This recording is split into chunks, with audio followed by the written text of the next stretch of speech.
Hi, my name is Rob, and welcome to the newest edition of Book Reviews in 5 Minutes or Less.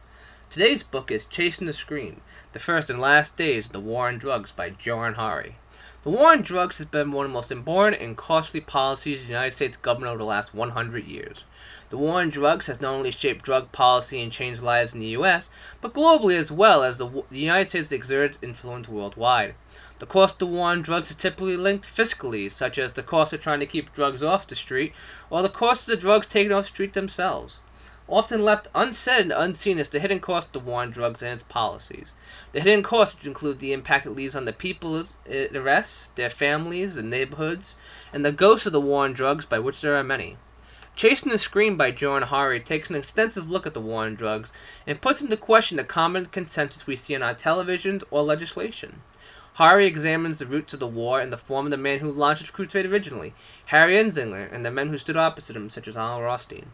Chasing the Scream follows the common thread of misery and addiction through the years to the situation we find ourselves today.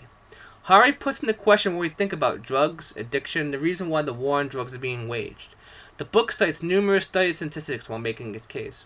However, what separates Hari's book from a simple PowerPoint presentation or even a YouTube video such as this on the subject are the stories. Hari traveled over 3,000 miles in a 3-year period to get a more intimate look at the war on drugs and the scars both physical and unseen it has left on individuals and communities worldwide. We get the stories of more well-known figures such as Billie Holiday, a jazz legend and one of the first victims of the war on drugs. However, we also get the stories of people in the heart of the conflict, such as a transsexual crack dealer in Brooklyn, or a mother looking to find justice for her dead daughter in Mexico, and who finds herself pitted against one of the most powerful gangs in the country. These stories go beyond the statistics we find ourselves commonly hearing, and put a human face on the conflict. Hari goes even further by examining addiction and its drug policies, looking at countries or areas that have changed their policies in recent years.